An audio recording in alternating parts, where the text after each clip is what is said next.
Hey guys, welcome to EBCtech. So today we're going to do a video on the BB Playbook. We're going to try to do a new thing where we're going to try to make this video start to finish, just one shot, one take, that's it. No editing and looking at stuff, no, just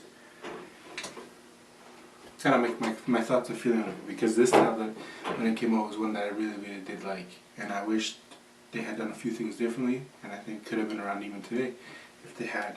So the only thing I'm going to do before anything though is just going to give you a quick overview of the tablet.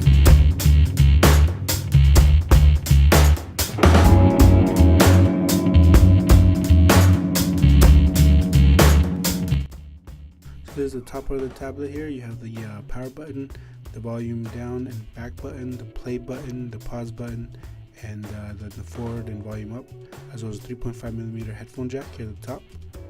And then this here is the front facing speaker, the right one, and then here is the left one as well. And then this 32GB model, and there's the mini HDMI here, micro USB, and the magnetic charging. And right here is where the 4G, the only difference would be right here, they put this for the SIM card slot. And then the rubber back with the BlackBerry logo and the 5MP camera, as well as a 3MP front-facing camera and a notification light.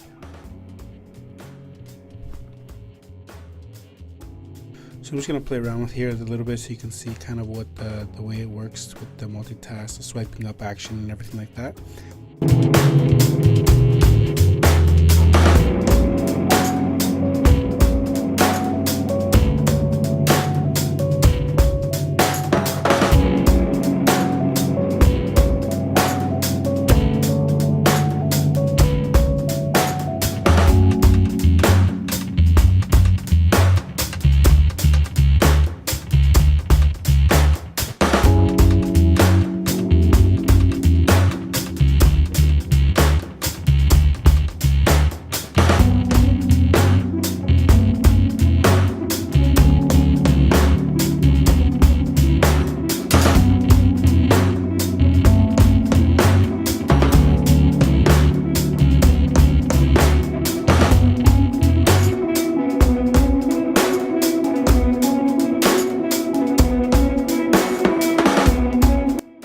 Okay, before we start, I just want to show you this really cool little egg. So it's got microfiber here on the other side, and this part's like kind of like a chamois. So what you do is you do with this part first, gets it clean, then you take microfiber and makes it look good as new. I think that's a really cool thing. I got it as like a little Christmas gift from my sister. It's kind of like a little gadget cleaner or whatever, because I like to clean my screens and stuff, and since I'm around it a lot, she gave it to me and I thought it was a really neat little thing. So that showed to you. Sorry, alright.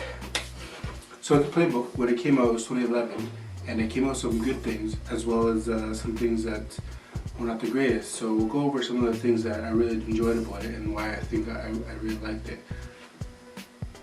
But before I do, this is actually perfect, is starting it right now. It takes forever to turn on. So I accidentally turned it off while I was doing just the overview on it, and then I was trying to show the battery symbol and actually didn't turn it off. So there's a perfect example of one of the things I don't like. It takes forever to shut it off. Some people actually used it and shut it off every time. I'm like, that's crazy. Just put it on standby. That's it. You don't have to actually shut it off.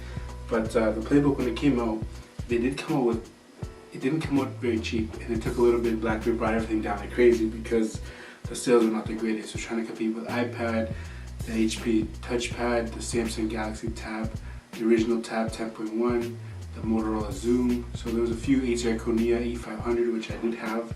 So I came up with a few things to compete with, and at the price tag, there was a 16, 32, and 64GB model. So it started $499, $599, $699. Then a year and a half later, they came up with the 4G LTE, which had the SIM card slot here, and they upgraded the CPU on it. That's about the only two things they did upgrade, and that was about $550. It just came standard 32 gigs. So there's some facts I just memorized, but anyways, then they did bring it down to $299. The only thing is, when they did that, they brought this down to $299 for 16, 32, and 64. So everybody was just going for that 64. Like they put the same price, and then afterwards when they were trying to get rid of it, you can find them for like $150, $199, It doesn't matter the size and stuff like that. And so, you know, spec-wise, like they competed like with everything else. It was really general at the time. You know, gig of RAM, 1 gigahertz dual processor, and then the resolution of the screens were, you know, like this is 720p, but it's 1280 by 600, which isn't the greatest resolution. And then a year and a half later, when they came with the 4G LTE, they kept the same screen. They didn't change anything. So that's the one thing. I mean, sorry, there's 1024 by 600, and the one thing is they didn't change is the screen, which some people were disappointed or didn't. They were planning on coming with a bigger model. I wish I had. I actually did used to have it. I had the big Playbook. When we took, like, when BlackBerry was closing down, there was a big box of BlackBerry items that we purchased back to the store, and they had a few of their development models of the Playbook. That it was like a huge one. So they were planning on it, and like standard out of the box, you know, it came with the HDMI plug, which a lot of tablets didn't, and that was really neat. And I have this huge cable here. So it's the mini HDMI to the regular HDMI, and this one is huge. Well, it's not huge, it's like 8 feet, whatever, so I can sit pretty comfortably away from the TV, and at that time, you know, YouTube was available.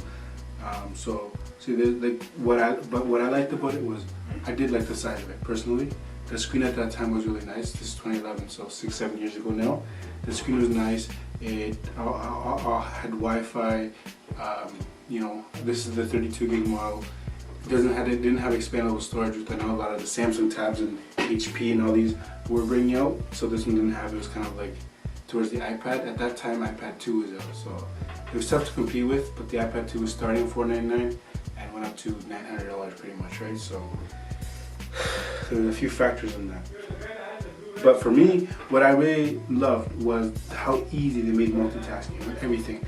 Like with everything you did, you can have like so many things. Anything you wanted to get out of it was so quick. Like you don't have to press the home button and wait forever. Everything just, no matter what game, what everything, just swipe up, you're out of it. Like, and I thought that was really cool. And I love the format. I like the software. Their inability to support apps after a certain amount of time was really sucky, because I mean, now if you go with the Samsung Tab, the same year as this one, YouTube and Netflix are not working anymore. So same like this, but they have a lot more apps still available that you can still do. You can still go on the browser and use YouTube, stuff like that. This one like doesn't support it at all. Like I said, so any game, even if, so some games are like this where you turn it and you have to play horizontally or vertically. Sorry, you just swipe it from the top. If you flip it, it'll still be there, you know, and you can have just so many things open, and it was running really good even on the 1 gig of RAM.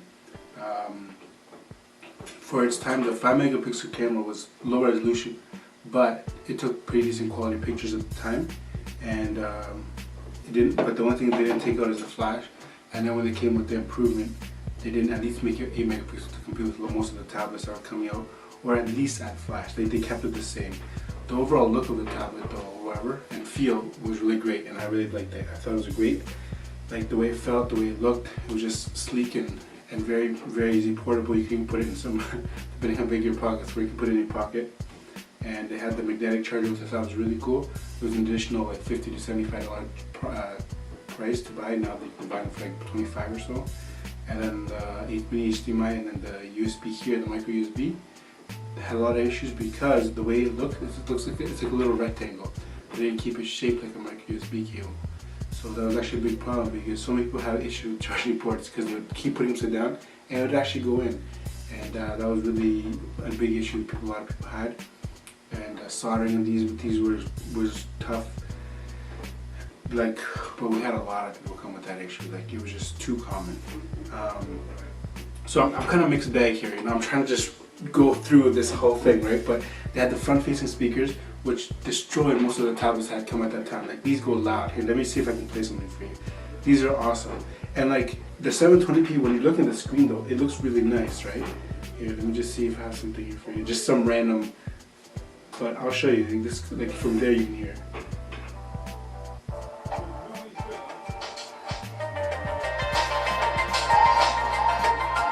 That's pretty crazy. Like, and like when kids are watching movies and stuff like that, I love it. Like I love that it's front facing. It's the one thing I had issues with so many tablets was the rear facing speaker.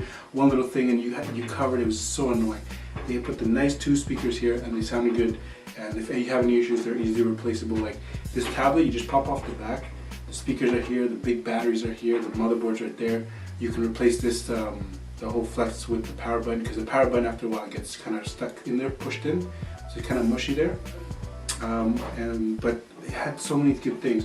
Also, another thing that was really big bonus is if you plug in your headphones, the amp in this tablet was really, really good. So like, for example, when I had to compare it at the time, I had a Tab 3, an iPad, and the Playbook. So I wanted to use it kind of like my practice for drumming, for metronome and stuff like that. So I put like a song or I put like a metronome, and when I plugged in my headphones at that time, I had some nice Sony ones. It sounded awesome and loud, powerful, like really good. I used it to hold the power of the Sony headphones. Then I put the iPad, same thing, really good. I put the Samsung, weak. I was so disappointed with the Tab T for that. So I stopped using it for that purpose, the Samsung at the time. Like this one built-in was really good. See, there's so many good features that they did have, and the swipe feature, the whole BlackBerry world. But what I didn't understand is the BlackBerry Z10 and Q10 were all coming out, and this kind of kept the software where you swipe up, but they came up with kind of more like the software for the Playbook was like 2.0 or something. But the 9900 stuff like that used the same software, and it was already starting to get like towards the, I think 2012 was the Z10, Q10 stuff came out, and they stopped supporting so many things on this right off. Like YouTube didn't last very long. You could never get Netflix on it. Evernote is the one thing I use it a lot for, and I couldn't use it. Gmail started malfunctioning, my accounts with Gmail, because it didn't support Google. So too many things started being unsupported and then making this more towards obsolete. So if there was a way that they could keep some of these apps running on this thing and just have upgraded the screen on it, have supported the apps, had the flash 8 megapixel camera, you know, just put like 2 gigs of RAM, you know, quad-core processor. Even now, they can still be usable, right? Like BlackBerry could have done something like that, but they just, I was really confused why they did what they did, because overall it was a nice tablet, and they just cut down the prices after a while trying to compete by, oh, at least the price is cheaper. The HP Touchpad did the same thing, came up with like $399. By the time they were just trying to get rid of it for $99, they flew off the store shelves and people were just putting their own Android on there or Ubuntu on it because it was customizable and you could root it and stuff like that. I had one of those with Android and it worked fine. But I just don't get why they would make a product like this. It feels good. It took the hardware, it looked like they took the time to do. The software was nice. I liked it. Some people just didn't like it. You know, you kind of pick and choose, right? Not everybody likes the same thing. But I love the software. I love the multitask options. It was awesome. I used it like crazy for my Evernote. Then they stopped supporting Evernote, and I was so disappointed. Then my emails and Gmail started having issues. Then I was okay. You know, there's only so much I can do. So now I kind of use it more for like sometimes documents, maybe for calendar. Kind of like I use something like you can put the docking station or something like this and use it as your alarm clock. Play it beside your bed for music because, you know, storage and stuff. Plays great for music. Movies is okay, but 720p format seems to be working the best. 1080p or Blu-ray rips don't really work. It just say unsupported. Let's see if I can show you actually.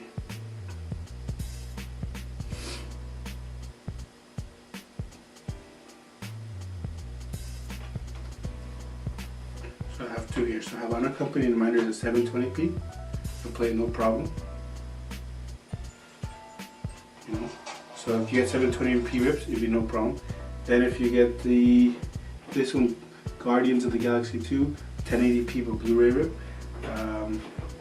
you'll click on it. This file type isn't supported, you know, so it doesn't support all videos, but 720p, even some 1080p, just depends. Like some of the YouTube downloads I turned to it before, they work fine, even though they were 1080p. And for music, like I said, like a music player is good, you know, hook up to your Bluetooth at home or something like that and store a bunch of music. Just literally what I liked about it also, along with almost any Android tablet, was the copy and paste. I thought that was really cool. You just copy and paste all your music, your movies, your pictures. The camera was okay at the time. It has a 3 megapixel front facing camera, had that notification light. Like, they put a lot of thought into it, but the main thing was the software. They had to learn to support it, and they didn't support it, and literally made this tablet so like nobody wanted it. You can get them from RIM at a time for $75, 16 gigabyte model. But the Playbook, I loved it. and I really wish there was a way that they could have done stuff like this to keep it going. Just like the Z10 and Z30. Oh, now they're ready. Even before, with the Z10, Z30, same thing. You can get around by installing one mobile snap. You can actually get the Play Store on there, and you can get Netflix, Google, and stuff like that. But now, even though you go through all that step, now it's telling you, oh, you need Google Play services. Even though you already installed it, it doesn't actually support it.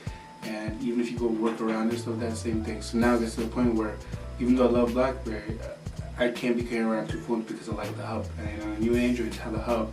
They won't work quite as well as this on the Z30 or Z10, BlackBerry 10 software, but at least it's usable, because before, for a while, I'm like, well, I should carry both. One was my media device, one was my, business device, feeling like a G, but now it's like, I just want to carry the one phone, so, I want something that just supports everything, you don't want to keep playing around and fooling around, just like something like this. You want to be playing around and fooling around, trying to figure out how to get around it and stuff like that. You just want to be able to download it, it's there, and use it. And if there was a way BlackBerry was able to do that and just maintain that, this thing could be around, because a lot of people did like it, especially when the 4G came out. People can carry it. It was an awesome business product. It doesn't look like it's a little kid's thing. It looks like, you mean business with it, which is what BlackBerry stood for. But that's just my thoughts on what I feel could have happened and what I wish had happened, because I did really like the playbook. I did like the software, what they were going with it.